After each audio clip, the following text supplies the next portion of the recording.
Muito bom dia a todos. Mais uma manhã de segunda-feira e estamos nós aqui novamente a falar sobre um assunto de relevância relacionado à espiritualidade. E o assunto de hoje é o livre-arbítrio. Muito se fala acerca do livre-arbítrio. Uns consideram uma ilusão, outros veem como uma dádiva de Deus para a nossa evolução. Mas, afinal, existe ou não o livre-arbítrio? Nós temos algumas ideias que são contrárias ao livre-arbítrio. A primeira é o determinismo. O determinismo impõe que todas as ações são causadas por fatos pretéritos. Ou seja, hoje nós somos o resultado daquilo que nós fizemos ontem. Ou seja, sempre nós não temos essa capacidade de escolha, nós vivemos nesse continuismo. Temos também o fatalismo. Diz que os eventos são inevitáveis e não podem ser alterados. Na visão fatalista, parte de um destino previamente estabelecido e não há a menor possibilidade de se mudar o curso dos acontecimentos. Já na visão materialista, a mente, as emoções e a consciência são produtos de processos físicos ou químicos do nosso cérebro. Ou seja, é a matéria regendo a nossa vida. Nós não teríamos, assim, uma consciência capaz de fazer escolhas, mas tudo é o resultado desses processos físicos e químicos que acontecem em nosso cérebro. E assim o livre-arbítrio seria uma ilusão, pois as escolhas, as pseudo-escolhas, seriam meras consequências de processos cerebrais. Quem coordena tudo é o nosso cérebro, não uma consciência que habita o nosso ser. Nós temos o behaviorismo, que é uma escola de pensamento psicológico que enfatiza a influência do meio ambiente nas ações humanas. Os behavioristas, para eles, as ações são respostas a estímulos ambientais. E o comportamento ele é aprendido por processos de condicionamento. Assim, nós somos incapazes de tomar decisões livres e independentes de fatores externos. Ou seja, de acordo com o behaviorismo, inexiste o livre-arbítrio. Nós somos consequências do meio ambiente. A nossa vida, tudo que nós acreditamos que nós escolhemos, na verdade, não são escolhas conscientes, são consequências desse meio em que nós vivemos. Já falamos aqui do determinismo, né? Tem a visão de que os eventos são causados por acontecimentos pretéritos. Ou seja, cada ação ou decisão é o resultado de uma cadeia de causas. Existe uma certa verdade nisso? Sim, pois nós estamos a todo momento criando o nosso futuro, mas nós temos uma escolha lá atrás. Se tudo é determinado, como dizem essas correntes, onde fica o nosso livre-arbítrio? Então, de acordo com essas correntes, não existe. Os filósofos deterministas dizem que nós, se pudermos traçar a nossa situação passada, nós vamos ter sempre algum fato desencadeando tudo. Tem algum fato, algo que acontece alheio à nossa vontade, que acaba culminando em tudo o que nós estamos fazendo hoje, que são essas pseudo-escolhas na visão deles. Tem um exemplo aqui, pega-se uma analogia, por exemplo, de uma mesa de sinuca. Cada choque entre as bolas é previsível com base na força e no ângulo que eu atinjo a bola branca com o taco. Então, essa é a analogia maior a justificar essa visão. Tudo depende de um fato externo, nada da nossa vontade.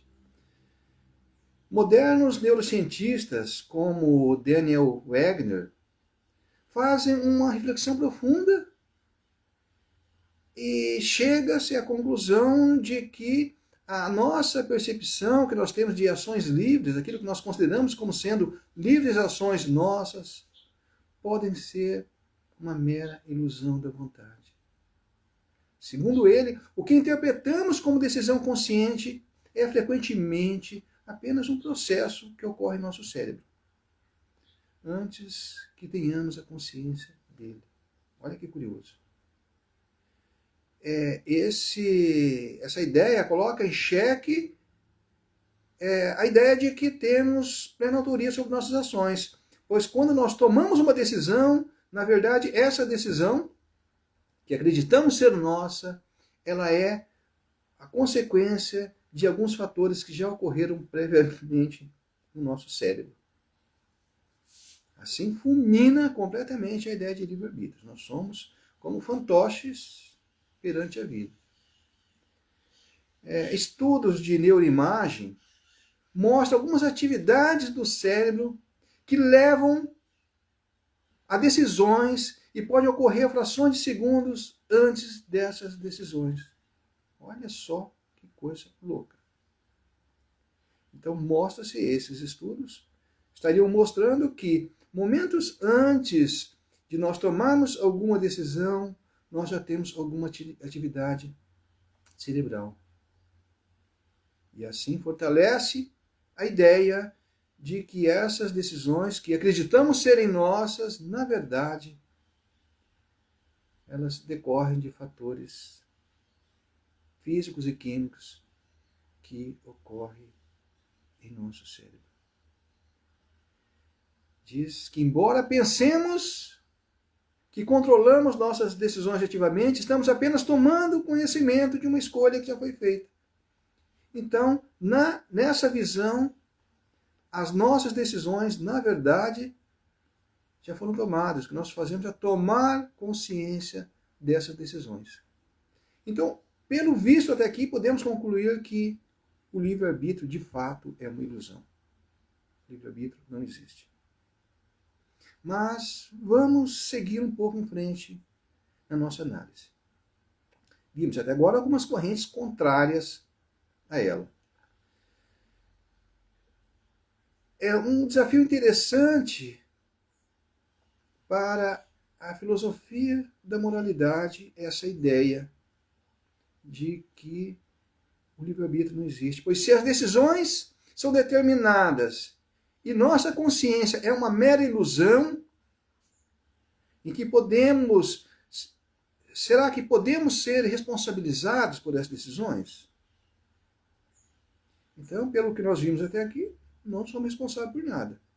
Se eu cometo algum crime, se eu faço alguma coisa, não sou eu, não tomei decisão nenhuma. As decisões foram tomadas por processos físicos, químicos, e eu não tenho essa consciência daquilo que eu vou cometer. Então isso é um desafio à filosofia da moralidade, pois eu não posso ser responsabilizado por nada. Afinal, eu não tomo nenhuma decisão. Cito aqui um exemplo. Imagina numa propriedade rural, alguém deixa a cerca aberta, um animal sai, entra na rodovia e pega um motociclista que vai passando. E essa pessoa morre no acidente. É uma coisa comum de acontecer. Então, eu pergunto, esse animal tem alguma culpa nesse acidente? Ele pode ser realmente penalizado? Lógico, ele não tem consciência. Não existe essa consciência no animal. Então, se nós tirarmos de nós o livre-arbítrio, nós estaremos entrando no mesmo patamar. Não temos a menor responsabilidade sobre os nossos atos. Mas vamos avançar um pouco mais. Tá? O léxico traz que o livre-arbítrio é a possibilidade de decidir, escolher em função da própria vontade, isenta de qualquer condicionamento, motivo ou causa determinante. Então, no próprio conceito de livre-arbítrio, ele já tira a questão de fatores externos. Deixa claro que são decisões conscientes. O livre-arbítrio pressupõe decisão consciente. Na visão bíblica, e que, aliás, estamos num país, né, com uma vertente evangélica muito grande, evangélica lato sensu, né, incluindo o catolicismo, e as igrejas ditas protestantes, ou que se auto-intitulam hoje como evangélicas, a Bíblia diz que o livre-arbítrio é a capacidade humana de escolher entre diferentes opções, incluindo escolher o bem e o mal. E a liberdade de tomar decisões conscientes e responder à vontade de Deus, que se manifesta por meio de suas mensagens diretrizes. E para poder vivenciar o bem e o mal, o homem precisa do livre-arbítrio. Então, a Bíblia ela vai trazendo essa ideia de que o livre-arbítrio ele é necessário para que possamos vivenciar o bem e o mal, para que possamos assim comungar com Deus em uma decisão consciente. Eclesiástico, capítulo 15, versículo 11 a 22, traz que Deus criou o ser humano em liberdade.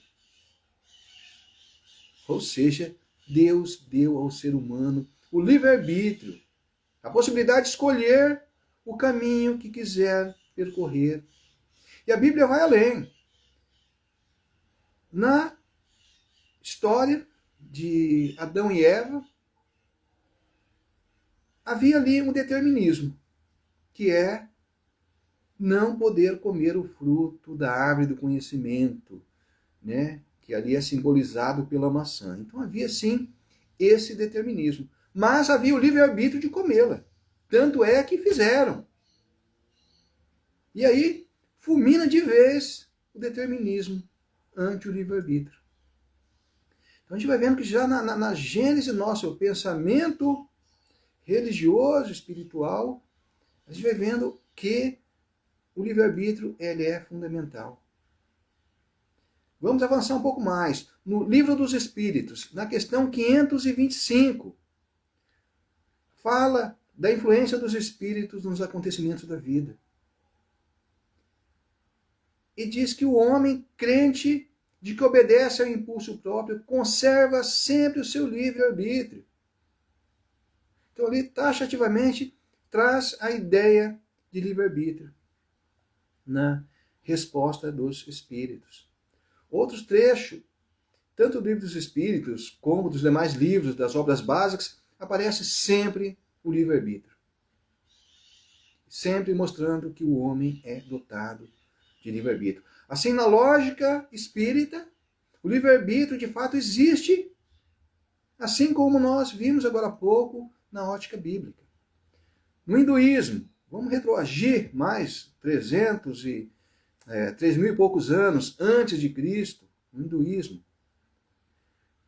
havia o forte componente do livre-arbítrio, ou Svatantra. É uma realidade na medida que nós temos a possibilidade de escolher. E essa escolha, ela é citada muito nessa literatura, a literatura do hinduísmo, né? Nós temos aí como livro básico o Bhagavad Gita, mas tanto nas tradições védicas nós temos essa presença do livre-arbítrio, como sendo fundamental para o homem poder trilhar o seu caminho evolutivo, tendo ele a possibilidade de escolher entre o bem e o mal. Mas ele traz as consequências dessas ações, que é o karma. Então, toda a nossa escolha ela não é livre das reações. E aí sim, quando nós vivenciamos um karma, ou no nosso caso, vamos pensar aqui no caso do espiritismo, uma expiação, poderíamos dizer, então não está ocorrendo livre-arbítrio, eu não posso escolher, eu tenho que vivenciar isso. Mas eu já fiz a escolha lá atrás. Então eu fiz uma escolha, e a realidade que eu estou vivendo agora é a consequência dessa escolha. Mas percebe que tudo é resultado do quê? Do livre-arbítrio. E mais, traz como o karma como sendo influenciado, uma influência desses ciclos de encarnações, ou seja, as ações que nós vivemos hoje não são necessariamente consequências de algo que nós fizemos nessa existência. E aí tira um pouco o argumento daquelas pessoas que são contrárias ao livre-arbítrio. Porque, mas eu não fiz nada e estou pagando por isso. Não, eu fiz sim, numa vida passada. Uma pessoa que nasce com um problema de saúde, seja lá qual for ele, podemos dizer, mas isso é injusto, a pessoa não fez nada para merecer isso. Por que está acontecendo? Onde está o livre-arbítrio dessa pessoa? Ele usou lá atrás. Então nós fazemos escolhas. Tudo que acontece aqui nesse mundo são resultado de escolhas e muitas vezes são escolhas conscientes. Já falamos sobre isso. Muitas vezes a pessoa nasce com um problema de saúde, né? Muitas vezes a pessoa chega a nascer...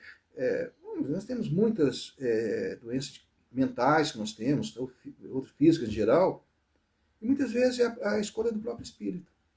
Então a gente não pode jogar tudo na conta, não. Você vê uma pessoa complicada, fala que você cometeu erro lá atrás. Não, não seriamente. A pessoa pode, em muitos casos, a literatura espírita traz isso, muitas situações em que esse espírito faz uma escolha consciente de vir com problemas de saúde, muitas vezes muito graves. Mas aquilo é o que esse espírito precisa para a sua evolução espiritual. Então, precisamos entender esse processo de uma forma mais ampla. No hinduísmo, a ideia do livre-arbítrio ele vem desde a tradição védica, assentando assim nas próprias raízes do hinduísmo. O conceito de karma, que envolve essa relação de causa e efeito que nós falamos agora há pouco, também influencia a compreensão do livre-arbítrio no budismo. Aliás, na literatura budista é muito comum falarmos em karma. E isso é uma influência direta que já vem lá atrás, já do hinduísmo. A gente percebe, se formos estudar, que a ideia do livre-arbítrio é um ponto comum em todas as linhas da espiritualidade. E não poderia ser diferente. Porque se Deus nos criou simples e ignorantes, como o Espiritismo traz, e não nos desse a liberdade de agir, não teríamos os méritos de nossa evolução. A liberdade de agir é a que possibilita que nós paguemos pelos nossos erros e possamos assim colher os louros de nossas conquistas. É o que possibilita, de fato, a nossa evolução espiritual. Pois se não tivéssemos o livre-arbítrio, não haveria evolução. Seríamos meros resultados de outros fenômenos, alheios à nossa vontade, e não teria esse contingente da nossa evolução espiritual. Então, fulmina completamente a ideia. E uma outra pergunta que se coloca: se agimos sempre no uso de nosso livre-arbítrio, há momentos em que forças ocultas estejam além de nossas vontades? Ou seja, estamos sempre no uso pleno do nosso livre-arbítrio? No Livro dos Espíritos, questão 540, é dito que os seres mais atrasados oferecem utilidade ao processo evolutivo do planeta. Enquanto se ensaiam para a vida, antes que tenham plena consciência de seus atos e estejam no gozo do seu pleno livre-arbítrio, atuam em certos fenômenos de que inconscientemente se constituem os agentes. Parece confuso, mas ele vem trazendo aqui, primeiro, reforça a ideia de que o livre-arbítrio de fato existe. E vem trazendo essa limitação dessas consciências ainda não evoluídas, como sendo assim uma dosagem, vamos dizer assim, do livre-arbítrio. Então, antes que tenham a plena consciência de seus atos, estejam no gozo pleno do seu livre-arbítrio. Então, dá essa ideia de uma temporalidade, né, onde se tem uma redução desse livre-arbítrio. Então, essa resposta nos induz a pensar que o gozo pleno do livre-arbítrio está diretamente ligado à nossa evolução. Olha que interessante. E aí, reforça aquela ideia, quanto mais for dado, mais será cobrado. Ou seja, quanto mais consciência nós tivermos sobre a vida, mais nos será cobrado. E assim como não é cobrado dos animais que nenhuma consciência tem. E aí nós podemos pensar, então é mais cômodo eu não saber nada, eu vou viver na ignorância. Sim. O Raul Seixas chega a falar numa música dele, né? Queria ser burro, que ele sofria menos. De fato é. Quando nós vamos avançando em consciência, nossas responsabilidades aumentam e, por óbvio, a gente acaba sofrendo mais essa ressaca moral. Porém, esse é um processo necessário, uma condição sine qua non para que atinjamos a perfeição. E o nosso objetivo é esse. De que vale a gente se enterrar num mar de ignorância e passar a nossa vida assim? Não, nós estamos à busca da nossa evolução espiritual. Então, essa fase de sofrimento, ela é necessária nesse processo. Então, nós temos que, nas camadas mais primitivas da nossa evolução, quando a gente vai mais nos aproximando ao que são hoje os animais, a nossa preocupação maior é lutar pela sobrevivência, lutar pelas necessidades básicas, vivendo no automatismo para satisfazer essas necessidades básicas.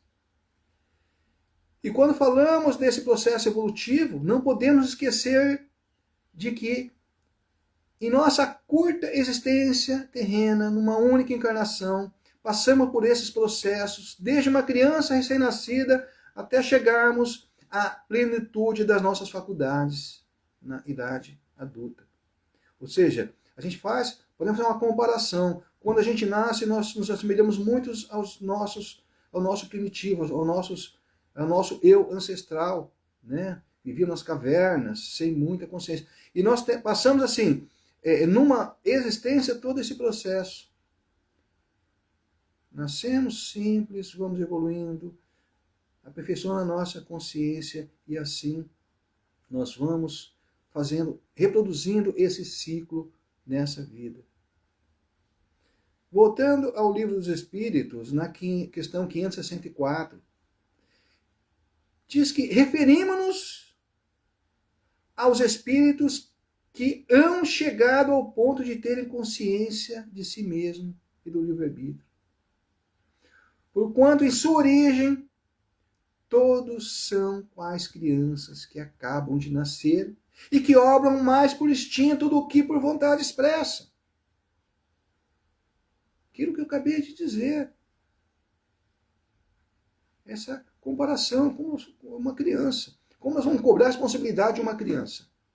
Você tem um filho, está lá começando a descobrir o mundo, gatinhando pela casa, e nesse momento ele tem um ímpeto muito grande de descobrir as coisas. E eu pergunto, ele pode ser responsabilizado pelos erros que ele cometer? Ele não tem ainda consciência. Embora o espírito seja o espírito evoluído. Mas nessa fase aqui terrena, ele vai reproduzir esses fatores. E esse trecho, ele faz um paralelo, né, da nossa evolução terrena com a evolução global, como eu disse. E assim nós podemos, ao estudar a nossa vida terrena, podemos entender um pouco de todo esse movimento evolutivo do espírito. Pois em ambos os casos nós temos, na fase inicial, os instintos, né, que ele é contrário à vontade expressa, ou seja, o predomínio do instinto sobre o livre-arbítrio. O livre-arbítrio ele vai se tornando mais patente à medida que nós vamos tomando mais consciência a respeito da vida. Na questão 594, nós temos a extensão do livre-arbítrio. Pergunta-se, se a alma dos animais é dado escolher, ele pergunta se a alma dos animais é dado escolher a espécie do animal que se encarne. Veja bem, o Allan Kardec aqui começa a entrar numa seara mais profunda do livre-arbítrio. Ele começa a trazer para os animais. Como é que é isso? O animal pode escolher a espécie que vai se encarnar? E a resposta é negativa, pois falta-lhe o livre-arbítrio. Veja a importância do livre-arbítrio nas nossas escolhas. E a falta de livre-arbítrio limita as nossas escolhas. Olha que interessante. Então nós vamos percebendo que o livre-arbítrio, de fato, existe e não poderia ser de outra forma. Podemos dizer, mas nós temos muitas limitações na vida, o que vai em sentido contrário à ideia do livre-arbítrio. Sim, nós temos muitas limitações que aparentemente fulminam a ideia do livre-arbítrio. Mas se entendermos esse processo, nós vamos ver que existe uma lógica muito grande disso. Precisamos entender que o livre-arbítrio não é a liberdade incontrolada. Assim como pessoas acham que liberdade se confunde às vezes com libertinagem. Não, são coisas diferentes. Nós temos que ter liberdade, mas com responsabilidade. Nós temos livre-arbítrio, mas nós temos, assim, certos controles da espiritualidade. Existe um freio em nossa liberdade, que é a lei de causa e efeito, onde para cada ação nós temos uma reação. E essa reação, ela é contrária ao livre-arbítrio? Não. Ela é o resultado do uso que nós fizemos do nosso livre-arbítrio. Pois podemos utilizar, temos a liberdade de usar, mas temos a responsabilidade sobre os nossos atos. E a responsabilidade nos cai, às vezes, em cima dessas limitações que ocorrem em nossa vida. Então isso, em hipótese alguma, fulmina o livre-arbítrio. Esse aparente determinismo, na verdade, é a reação, é a consequência direta de uma ação realizada pelo nosso livre-arbítrio. E muitas vezes essa reação extrapola os limites de uma existência terrena. Falamos disso agora há pouco. Muito determinismo que nós vemos hoje é a reação de ações que praticamos em vidas pretéritas pelo mau uso do nosso livre-arbítrio. Então, mesmo essa limitação, ela existe porque teve o livre-arbítrio. Se não tivesse, não teria razão de ser. Se não tivéssemos lá atrás o livre-arbítrio para a gente poder fazer nossas escolhas, escolhas equivocadas por sinal, e trazermos as consequências dessas escolhas, então nós não teríamos esse sofrimento hoje. Então, a própria limitação, ela decorre do livre-arbítrio. Vamos ao exemplo de uma pessoa que, usando o livre-arbítrio, comete um crime. E, como consequência, ele vai preso. Na prisão, ele tem uma liberdade limitada. Aí nós temos assim, a aparente ideia de que ele não tem o livre-arbítrio, ele está preso. Como pode ter o livre-arbítrio? Mas essa própria limitação, ou seja, o encarceramento, é a ação da lei de causa e efeito, que ela decorre do próprio livre-arbítrio. Ou seja, o que ocasionou tudo aquilo foi o livre-arbítrio. Bastante interessante. Mas se a gente olharmos só a consequência, a gente vai ter uma ideia equivocada, não existe. Mas quando a gente olha de uma forma mais ampla, a gente vai vendo que tudo faz sentido. E na prisão, de uma forma isolada, podemos dizer, olha, não existe o livre-arbítrio. Né? Nesse contexto geral, nós vemos, não, existe o livre-arbítrio. É a consequência. Né? Então, é essa visão que eu falei agora há pouco, da gente olhar só a consequência e dizer, olha, não existe livre-arbítrio, a pessoa não pode fazer nada, ele está encarcerado. Mas isso decorre do livre-arbítrio. Então, essa mesma visão limitada se dá quando olhamos nossas vidas na ótica de uma única encarnação, de uma forma isolada, onde temos aparentes injustiças e muitas vezes temos a ilusão de que o livre-arbítrio não existe. Mas tudo isso faz sentido quando olhamos numa perspectiva maior, considerando as pretéritas existências. A prisão, ela tem um duplo sentido. Né? Pensando que no nosso caso físico terreno, ela tem um duplo sentido. Primeiro, de tirar o indivíduo da sociedade, para que ele não volte a delinquir. Ou seja, ele está cometendo crimes, então eu vou tirar para que ele não fique cometendo mais crimes. Beleza. E tem também o sentido socioeducativo, que é de perceber que o crime não compensa e mudar os rumos da sua vida. E para sabermos se esse processo socioeducativo foi eficaz, precisamos novamente restituir a ele a liberdade, para que de posse do livre-arbítrio ele tenha condições de fazer escolhas certas dessa vez. E assim é em nossa vida. Vamos usar um outro exemplo. Né? O motorista, ele tem a liberdade de passar um sinal vermelho. Ninguém vai estar segurando para você não passar um sinal vermelho. Você pode passar. Só que vai ter as consequências disso. E aí, sim, nós somos prisioneiros das consequências dos nossos atos. Dessa forma, a gente vai vendo que existe sim, toda essa pseudo falta de liberdade, ela decorre da nossa liberdade. É um aparente paradoxo, mas é como a vida vai dando as condições da gente evoluir. Falamos agora há pouco do caso dos animais, né? Que não teriam livre-arbítrio para fazer escolhas. Que teria aparentemente o condão também de difuminar a ideia do livre-arbítrio. Muitas pessoas, às vezes, utilizando disso e colocando, né, na mesma situação pessoas que tenham limitações. E aí, aparentemente, não pode fazer escolhas. Deus, em sua infinita sabedoria, para garantir a sobrevivência das criaturas, limita o livre-arbítrio nessas fases de nossa vida. Se temos como exemplo a fase inicial, uma criança, onde o intelecto ainda não se encontra preparado para fazer escolhas conscientes. Isso se dá tanto nos animais, como nós vimos agora há pouco, como na criança. Falamos agora há pouco sobre isso também. Uma criança não pode ser responsabilizada, ou seja, ele não tem o intelecto desenvolvido ainda. Então, a criança, nos primeiros anos de vida, temos a presença dos pais limitando a possibilidade de agir da criança. Então, os pais malvados limitam as crianças. Não deixa mexer naquilo que ela quer, não deixa pegar uma faca para ver como que é cortar, não deixa nada. Os pais vão tirando a liberdade da criança. Assim como, né? Para que isso? Para garantir a sobrevivência. Se não fizesse assim, colocar em risco a própria sobrevivência da criança.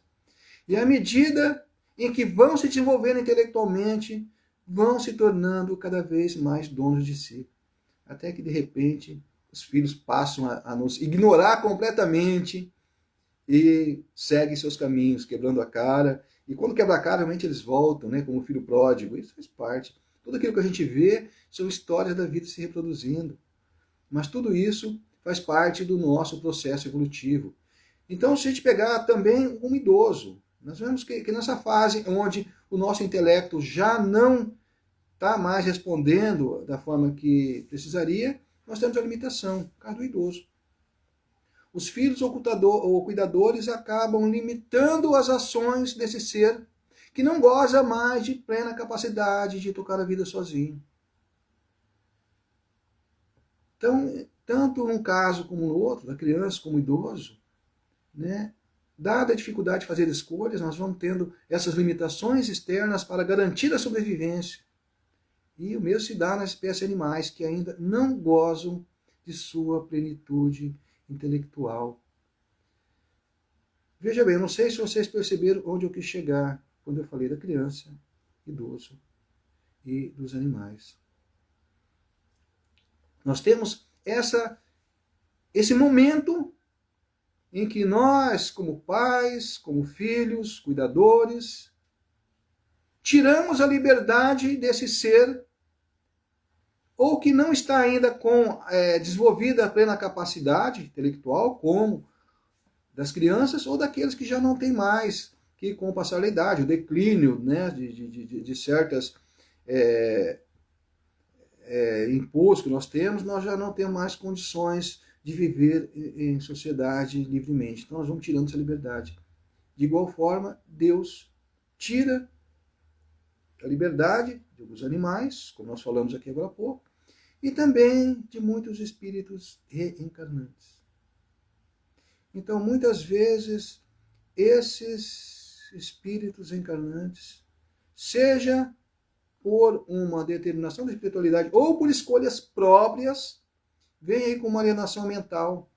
Por exemplo, que não tem condições de viver plenamente, para que ele não faça um mau uso de suas faculdades intelectuais. E aí a gente vê que não existe injustiça divina, existe algumas reparações. Mas tomemos cuidado, porque nem todo mundo que vem com esses problemas de nascença, seja mentais como físicos, nem todos eles estão pagando por erros cometidos. Tomemos cuidado para não sermos injustos. Muitas vezes, esses espíritos, por opção própria, assim o fazem. Eles estão num grau de elevação que a espiritualidade permite que eles façam suas escolhas, e muitas vezes eles fazem essas escolhas.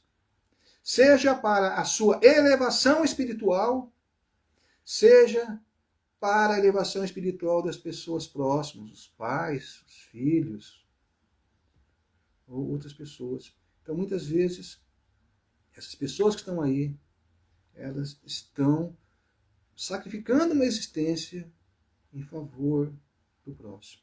Então tomemos cuidado. Eu ressalto isso para a gente não cometer injustiça. A gente vê uma pessoa que nasce com um problema, a gente já começa a achar que essa pessoa é comprometida perante a espiritualidade, que é um espírito inferior que está vindo carregando o problema. Tomemos cuidado, gente. Não sejamos injustos nesse ponto. Não conhecendo o passado desse ser, vamos nos omitir em trazer opiniões. Mas sim auxiliar esses espíritos. E à medida que nós estamos auxiliando-os, nós estamos nos auxiliando. Bom, para finalizar, eu quero dizer que cada um de nós pode praticar uma boa ação. Podemos agora. Daqui a pouquinho vamos sair daqui, uma nova semana está começando, vamos praticar boas ações, vamos ajudar as pessoas, ajudar esse mundo. Podemos fazer isso. Legal, é uma opção. Podemos sair daqui e cometer um crime. Não há nada que nos impeça. Temos essa liberdade. É a melhor escolha, mas nós temos. Ou podemos fazer nada. Agora eu vou ficar o resto do dia, vou deitar no sofá e vou passar o dia no ócio evolutivo. Não vou fazer nada. Podemos. Percebe que, assim, falando a grosso modo, nós temos 3 opções que nós podemos fazer daqui a pouco. Essa é a liberdade que nós temos, é o livre-arbítrio que nós temos. Porém, nós temos as consequências trazidas. Se eu praticar uma boa ação, é lógico que eu vou contribuir com um mundo melhor. Eu vou contribuir com a minha melhora interior. Se eu cometer um crime, é lógico que eu vou pagar as responsabilidades por ele. Não só nessa vida, como frente à espiritualidade. É a lei de causa e efeito. Ou quando fazer nada também, eu vou estar pagando também. Pelo tempo perdido, porque nós estamos aqui no processo evolutivo. Nós encarnamos não é de graça, encarnamos com propósito. E todo tempo perdido é uma possibilidade que Deus nos dá e que nós estamos jogando no lixo.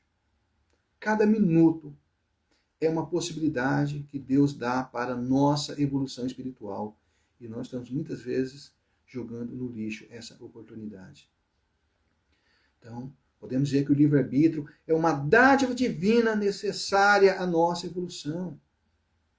E nossas escolhas, fazemos, boas ou ruins, é o que define quem nós somos. Então nós vamos poder, essa liberdade é que vai possibilitar que nós definimos quem nós somos perante a vida.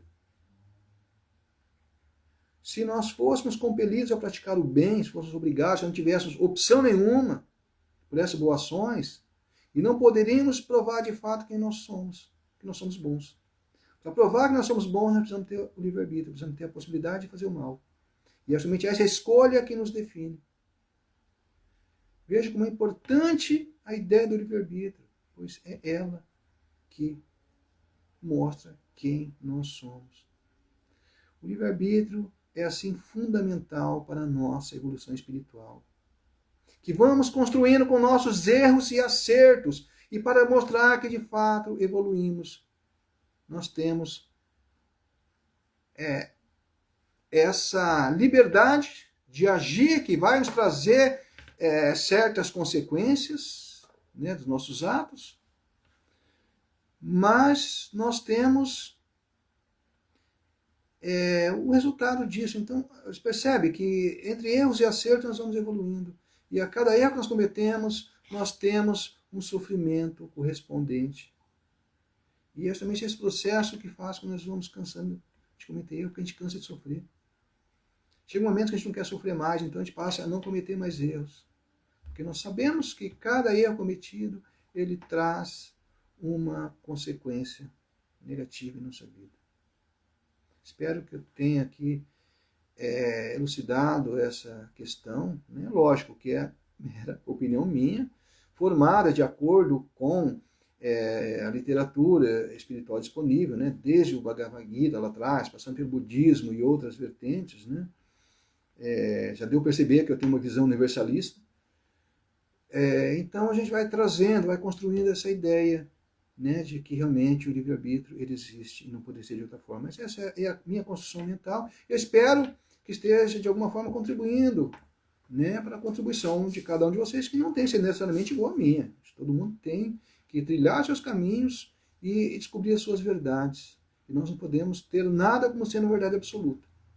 Então é importante isso. Tudo que estamos trazendo aqui é alguns pontos para reflexão, nosso pensamento, só isso. Bom, vamos encerrar. A semana que vem vamos falar sobre o nascimento do mal.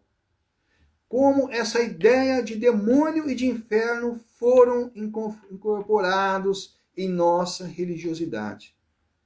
Sempre foi assim? Não, não foi sempre assim. Em momentos específicos, essa ideia foi trazida à nossa noção de religiosidade. E nós vamos procurar entender como isso aconteceu.